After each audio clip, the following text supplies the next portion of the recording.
नमस्कार मित्रों, मैं प्रवीण दीक्षित आपके सामने लेकर उपस्थित हूँ एक और वीडियो अपने चैनल जीवन संदन के लिए। अपने पिछले वीडियो में हम लोग बात कर रहे थे गुरु के विषय में और गुरु परंपरा के विषय में। तो उसी संदर्भ में मैं एक पुस्तक पढ़ रहा था जिसका नाम है क्या गुरु बिना मुक्ति नहीं, और इसके लेखक हैं श्रद्धेय स्वामी राम सुखदास जी महाराज। स्वामी जी ने इस पुस्तक की भूमिका में लिखा है कि बहुत सारे लोग उनसे गुरु के विषय में प्रश्न करते रहते थे और वो उनका समाधान करते रहते थे। तो उन्हीं प्रश्नों में से कुछ प्रश्न उन्होंने चुनकर एक पुस्तक का निर्माण किया है, जिसमें उन्होंने गुरु से संदर्भ में गुरु से संबंधित मुख्य मुख्य विषयों को स्पष्ट किया है। इनमें से ये विषय काफ़ी बड़ा है और पुस्तक भी काफ़ी बड़ी है, तो इस पूरी पुस्तक के विषय में तो हम चर्चा एक वीडियो में नहीं कर सकते, लेकिन जो कुछ विषय मुझे अच्छे लगे गुरु के विषय में, और जिन विषयों पर आपको या किसी भी शिष्य को या किसी भी ऐसे साधक को जो गुरु की खोज कर रहा है, मुझे भी निश्चित रूप से ध्यान देना चाहिए, उन सारे विषयों पर हम लोग बात करते हैं। तो इसमें कुछ विषय हैं, इसमें लगभग 15 विषय हैं। इसमें लगभग 15 विषय हैं, जिसमें से 15वां विषय तो सन्यासी साधकों और कीर्तनकारों के से नमन निवेदन। यह विषय तो गुरु के संदर्भ में नहीं है, गुरु से संबंधित नहीं है, लेकिन बाकी विषय गुरु से संबंधित ही। तो इनमें जो विषय मुझे पसंद आए हैं, जिन पर मैं चर्चा करना इस वीडियो में पसंद करूँगा, वो विषय मैं आपके सामने प्रस्तुत कर रहा हूँ। तो सबसे पहला विषय तो यह है कि गुरु कौन होता है। गुरु कौन होता है, तो इस विषय में स्वामी जी ने लिखा है कि किसी विषय में हमें जिससे ज्ञान रूपी प्रकाश मिले, हमारा ज्ञान अंधकार दूर हो, उस विषय में वह हमारा गुरु है। यानी जिस विषय में भी हम जानना चाहते हैं कुछ, उस विषय में जो हमें बता दे, जो हमारा ध्यान उस ओर आकर्षित करा दे, जो उस विषय में हमें ज्ञान दे दे, वह हमारा गुरु है। इसी में लिखा गया है आगे कि जैसे हम किसी से रास्ता पूछें और वह हमें रास्ता बता दे किसी जगह जाने का, तो वह हमारा उस रास्ता बताने के विषय में गुरु होगा। तो यह तो हुई गुरु की बात, बड़े बड़े ही सरल शब्दों में। अब इसमें एक श्लोक है, वो बड़ा प्रसिद्ध श्लोक है।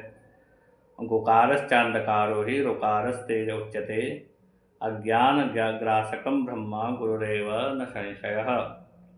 इसका अर्थ है गुनाम अंधकार का है और रुनाम प्रकाश का है, इसलिए जो अज्ञान रूपी अंधकार को मिटा दे, उसका नाम है गुरु।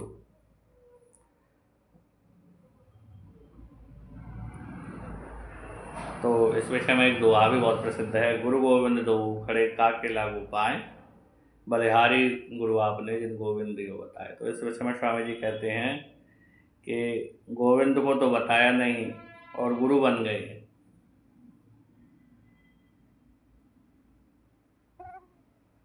इससे गुरुपना सिद्ध नहीं होता। यानी यदि आप गुरु बन गए हैं तो आपको गोविंद को तो हमें दिखाना पड़ेगा। यदि हम शिष्य नहीं थे, मान लीजिए कोई कह करे तुम शिष्य तो हो नहीं, तुम्हारे अंदर शिष्यत्व तो है ही नहीं, तो यदि हमारे अंदर शिष्यत्व नहीं था तो आपने हमें शिष्य बनाया क्यों? यदि आप गुरु बने हैं तो आपको गोविंद से हमें मिलाना होगा, तभी तो आपका गुरुपना सिद्ध होगा। तो इस संक्षेप में इस विषय का आशय यही है कि यदि आप गुरु हैं, यदि आपने किसी ने ये हमसे कहा है कि मैं तुम्हें उस जगह का रास्ता बता दूंगा, तो उस जगह का रास्ता उसे बताना चाहिए, तभी वह गुरु है। रास्ता उसने बताया नहीं है तो वो किस प्रकार का गुरु है, किस बात का गुरु है, यही इसका आशय है। अब एक और विषय है इसमें, वास्तविक गुरु। यह बड़ा महत्वपूर्ण विषय है, जिसे यदि आप समझ लेंगे तो आपको बहुत लाभ इससे होने वाला है। वास्तविक गुरु यह एक विषय है। इसमें स्वामी जी कह रहे हैं कि वास्तविक गुरु वह है जिसमें शिष्य के कल्याण की कामना है। यह बहुत भारी बात है, बहुत ही लाभदायक बात है। यानी जिसको शिष्य के कल्याण की लगन लगी हुई है, जो शिष्य का कल्याण चाहता है, कि यदि मैंने शिष्य बना लिया, ऐसा नहीं कि शिष्य बना लिया और भूल गए, गुरु जी को याद ही नहीं है कि उसके उनके कितने शिष्य हैं।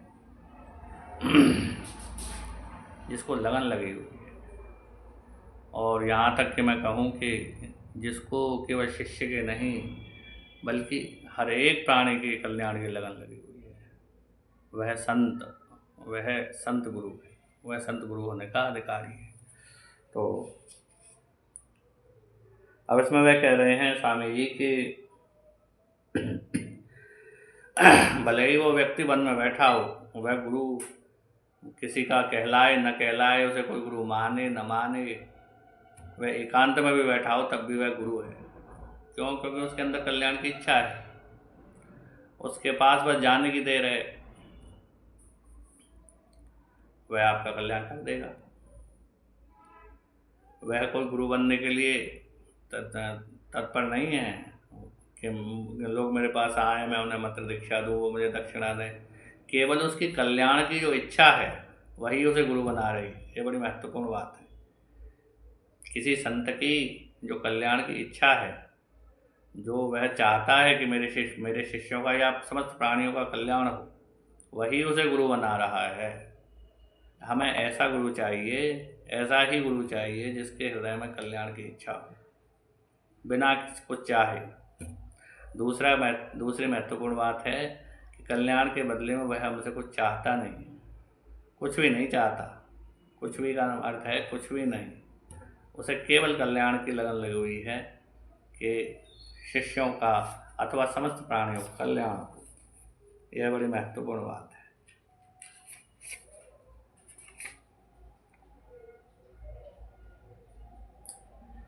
अब इसमें एक और विषय है गुरु की महिमा। तो निश्चित रूप से गुरु की महिमा तो अनंत है, इसमें कोई संदेह नहीं है। गुरु की महिमा से शास्त्र पुराण भरे भरे पड़े हैं, गुरु की महिमा से अनेकों संतों की वाणियाँ भरी हुई हैं। जैसा कि अभी मैंने दुआ भी कहा, गुरु गोविंद दो घड़े का के लागू पाए, बलिहारी गुरु आपने जिनको बिंदी को बताए। तो इस प्रकार के अनेकों वाक्य हैं। गुरु की महिमा लेकिन क्यों है? गुरु की महिमा इसलिए है क्योंकि गुरु ने हमें, देखिए इसमें दो दृष्टि होती हैं, एक गुरु की दृष्टि और एक शिष्य की दृष्टि। गुरु की दृष्टि यह है, गुरु तो यह समझता है कि मैंने कोई ऐसा विशेष कार्य नहीं किया, मैंने तो केवल जो शिष्य तो पहले से ही वो था, मैंने केवल उसकी ओर उसकी दृष्टि करा दी, शिष्य को उसके स्वरूप की ओर दृष्टि करा दी। इसलिए गुरु तो यही मानता है कि मैंने ऐसा कोई विशेष कार्य शिष्य के लिए नहीं किया है, मैंने केवल उस तत्व की ओर उसकी दृष्टि करा दी, उसको बोध हो गया, उसको रियलाइजेशन हो गया अपने स्वरूप का, वो उसमें स्थित हो गया। लेकिन शिष्य की दृष्टि से गुरु ने बहुत बड़ा काम किया है। क्यों? क्योंकि जिस स्वरूप को भी बिल्कुल भूल गया था, शेर अपने आप को भेड़ समझने लगा था, उसकी ओर उन्होंने दृष्टि करा दी। तो उसकी परमात्मा तो घटघटवासी है, परमात्मा घटघटवासी राम तो हृदय में युगों युगों से हमारे व्याप्त हैं, लेकिन उन राम ने हमारी सहायता नहीं की, उन राम ने हमारे दुख को दूर नहीं किया। किन राम ने हमारे दुख को दूर किया? गुरु रूपी राम ने। जब वही राम हमारे सामने गुरु बनकर उपस्थित हुए, तब हमारा कष्ट दूर हुआ। तो निश्चित रूप से शिष्य की दृष्टि में तो गुरु की अनंत महिमा है।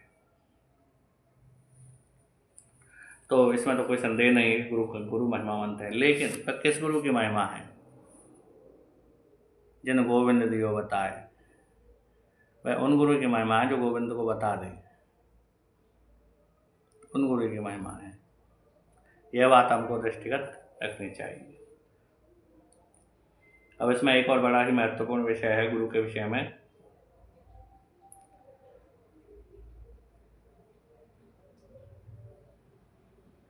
गुरु के वचन का महत्व बहुत ही ध्यान देने लायक ये बात है।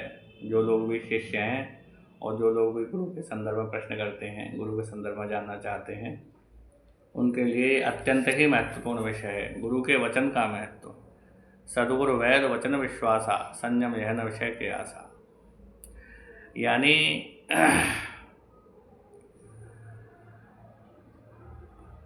मंत्र मूलम गुरुर्वाक्यम, यानी गुरु की हम बात मान रहे हैं तो समझो दीक्षा हो गई।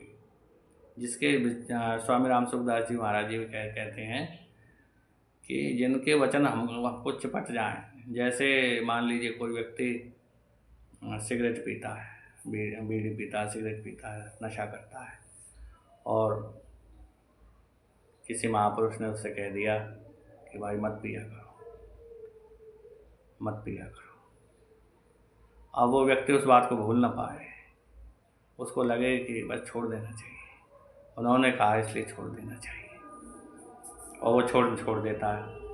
इसका अर्थ है कि उसके वचन उनको लग गए, उनके वचन उसको लग गए। इस प्रकार जो गुरु के वचन हैं वो शिष्य के ज्ञान अंधकार को तुरंत नाश कर देते हैं, यदि शिष्य उनके वचनों के प्रति समर्पित हो। अब जैसे अष्टावक्र गीता में अष्टावक्र जी कहते हैं कि विषयान विषवत त्यज, विषयों को विष के समान त्याग दो। और जनक जी को वो बात तुरंत धारण हो जाती है, तुरंत उनके अज्ञान का नाश हो जाता है। अब सोचिए, जहाँ वो कह रहे हैं कि विषयों को छोड़ दो, और वहाँ उनकी विषयों के प्रति आसक्ति नष्ट हो गई। हम लोग हजारों बार सुनते हैं कि विषयों को छोड़ दो, झूठ मत बोला करो, झूठ मत बोला करो, झूठ मत बोला करो, चोरी मत किया करो, ये मत किया करो, वो मत किया करो। और हम सत्संग में जाते हैं और सारी बातें सुनते हैं और कुछ भी उन चीज़ों को धारण नहीं करते। तो जो हमारी धारण शक्ति है, जो गुरु के वचनों के प्रति हमारा विश्वास है, गुरु ने कह दिया तो कह दिया, बस एक बार में धारण होना चाहिए, ऐसी धारणा शक्ति हो तो गुरु, तो तब शिष्य का निश्चित रूप से कल्याण हो जाता है। तो गुरु के वचन का महत्व है। मान लीजिए आप किसी गुरु को जानते भी नहीं, मान लीजिए आप उन गुरु से कभी मिले भी नहीं हैं, लेकिन उन गुरु के वचनों का आपके हृदय में इतना महत्व है कि आप उनकी बात मान लेते हैं, तो आपकी दीक्षा हो गई। आपको भले ही कान में मंत्र नहीं मिला है, लेकिन आपकी दीक्षा हो गई, आपके लिए वो गुरु हो गए। क्यों? क्योंकि आप उनकी बात मानते हो, आपके हृदय में उनके वचनों का महत्व अंकित हो गया है। तो ये है एक बड़ा ही महत्वपूर्ण विषय है।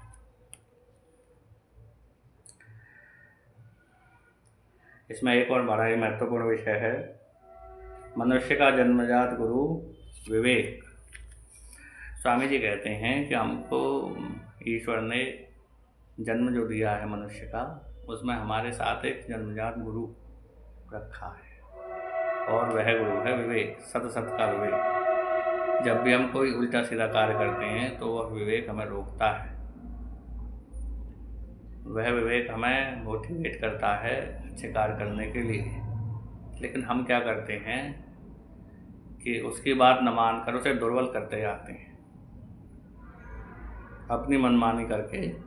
हम जितना अपने विवेक को बढ़ाएंगे, जितना हम सदसत का विवेक करेंगे और विवेक के अनुसार चलेंगे, उतना ही वो विवेक दृढ़ होता जाएगा, और हमारी जो अज्ञान अंधकार है वो दुर्बल होता जाएगा, हमारी आसक्ति दुर्बल होती जाएगी, क्षीण होती जाएगी। और जैसे जैसे हम उस विवेक की बात न मानेंगे, अपनी मनमानी करेंगे, तो वह विवेक दुर्बल होता जाएगा। इसलिए हमें आवश्यकता है कि हम अपनी जानकारी का आदर करें, हम सभी अपनी जानकारी का आदर करें। यानी यदि हम जानते हैं कि असत्य नहीं बोलना चाहिए, तब भी हम असत्य बोलते हैं। इससे हमारा जो विवेक है दुर्बल हो जाता है, क्योंकि हम जानते हुए भी वही कर रहे हैं जो हमें नहीं करना चाहिए, और वह नहीं कर रहे हैं जो हमें करना चाहिए। तो इससे हमारा जो विवेक रूपी गुरु है वो दुर्बल हो जाता है, और हमें वह प्राप्त नहीं होता जो हमें प्राप्त होना चाहिए। तो इसमें एक और विषय है,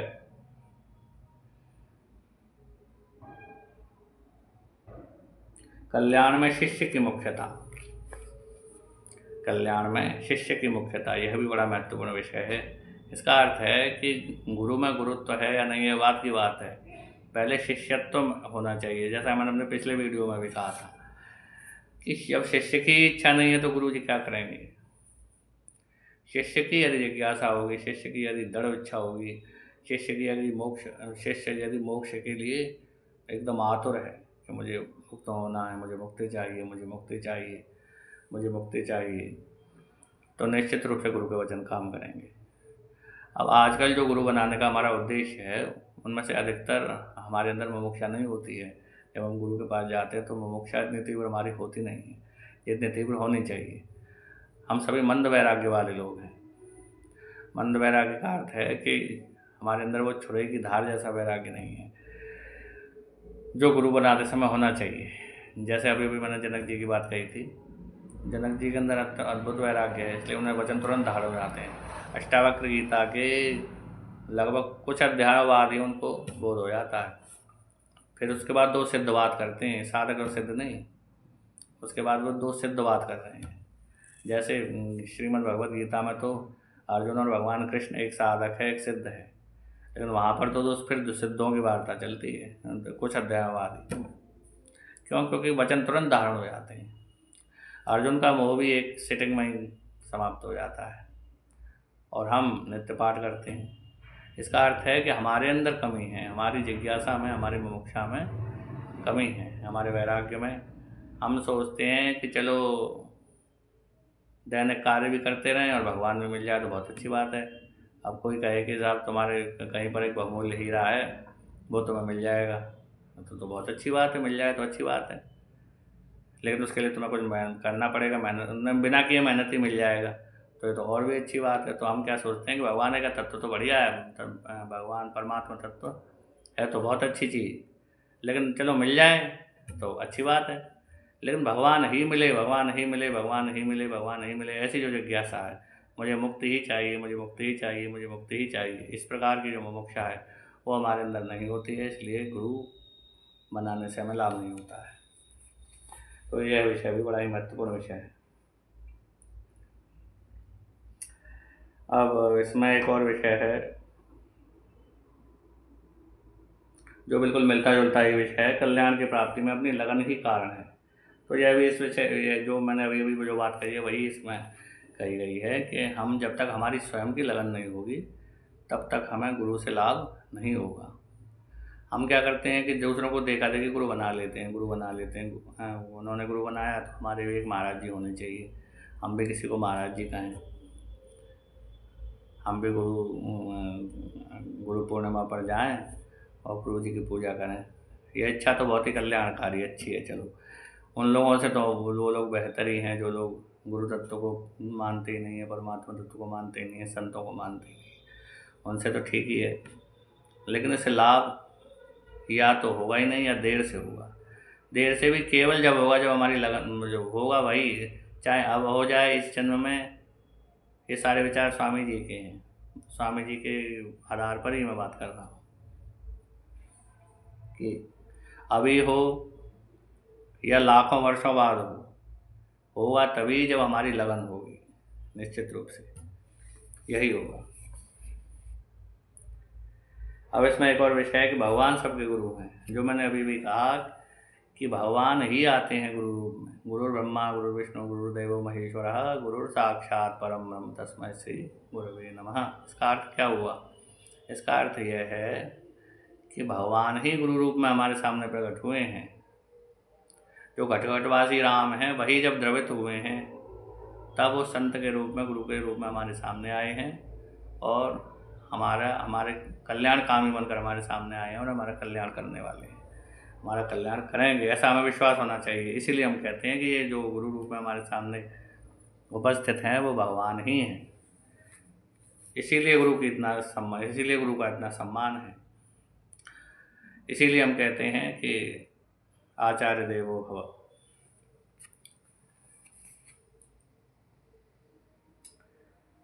अब इसमें कुछ गुरु विषयक प्रश्न उत्तर भी हैं, देखते हैं यदि उनमें से कोई प्रश्न मैं ले लूँ। काफ़ी अच्छे प्रश्न हैं गुरु से संबंधित। यदि इस पुस्तक को आप पढ़ेंगे तो आप निश्चित रूप से और भी चीज़ें आपको जानने को मिलेगी। मैंने तो संक्षेप में ही कुछ कुछ बातें आपको बताई हैं।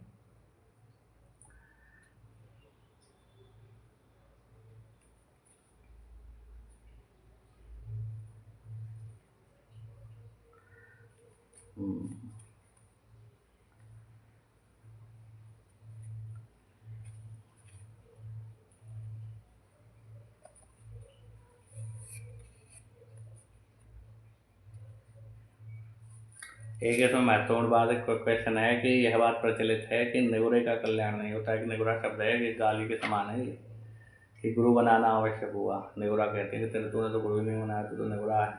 तो यहाँ पर स्वामी जी एक बहुत अच्छी बात कर रहे हैं उन लोगों के लिए कि हमारा जन्मजात जो गुरु है वो विवेक हमारे साथ है। तो जिसको अच्छाई और बुराई का ज्ञान है वो निगुरा नहीं है, वो गुरु बिना नहीं है, उसको ज्ञान तो है, वो उस ज्ञान का आदर नहीं कर रहा है। इसलिए विवेक रूपी गुरु सबके साथ है। दूसरी बात यह है कि कृष्णम वंदे जगत गुरु, जब भगवान कृष्ण जगत गुरु के रूप में हमारे सामने हैं, जब भगवान कृष्ण हैं, भगवान कृष्ण तो हैं और वो जगत गुरु भी हैं, तो हम भी जगत के अंतर्गत ही हैं, तो हम निगुरा कैसे हुए? वो भी व्यक्ति जिसका गुरु नहीं है वो निगुरा कैसे हुआ? तो ये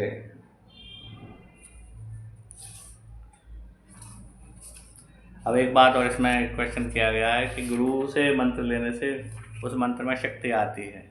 तो इसका उत्तर स्वामी जी ने दिया है कि मंत्र में शक्ति तब आती है जब उस गुरु में शक्ति हो। ये तो सामान्य बात है कि उस गुरु जी में ही यदि शक्ति नहीं है तो मंत्र में कहाँ से आएगी? गुरु जी ने उस मंत्र को सिद्ध किया हो, गुरु जी ने और उनके गुरु ने गुरु परंपरा जो मंत्र सिद्ध होकर आया हो तो उसमें शक्ति होगी। इसीलिए गुरु परंपरा का महत्व है। आज भी यदि आप विशुद्ध परंपराओं को देखेंगे तो वो परंपराएं अभी विशुद्ध चल रही हैं, उन परंपराओं में खोट नहीं आया है। आप यदि उन परंपराओं से जुड़ेंगे तो आपको दिखाई देगा कि वो परंपराएं विशुद्ध रूप से चल रही हैं। उन परंपराओं के मंत्र, उन परंपराओं की साधना पद्धतियाँ, उन परंपराओं के इष्ट देव, सब कुछ विशुद्ध चल रहा है। आप उन परंपराओं को ढूंढ नहीं पाते हैं, बस ये है।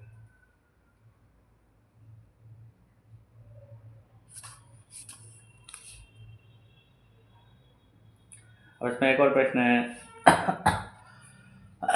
पहले गुरु बना लिया पर अब उनमें श्रद्धा नहीं रही तो उनका त्याग करने से पाप तो नहीं लगेगा? यह प्रश्न बड़ा ही महत्वपूर्ण है, बड़ा ही गूढ़ है। इस प्रश्न का उत्तर तो यह है, स्वामी जी ने दिया है, मैं इस विषय में कुछ नहीं कहूँगा। मैं तो एक छोटा सामान्य सा साधक हूँ, इतने बड़े प्रश्न का उत्तर मैं देने में समर्थ नहीं हूँ।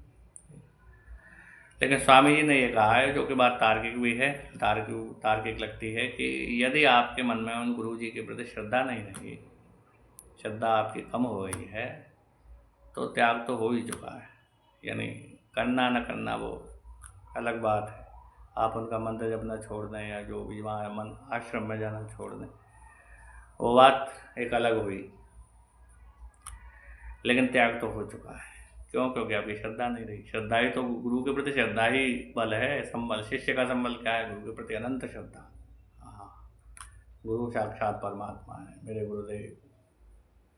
मेरे गुरुदेव साक्षात परमात्मा है। श्रद्धा, अद्भुत श्रद्धा। और वो श्रद्धा ही आपकी बीत गई, वो श्रद्धा ही आपकी कम हो गई।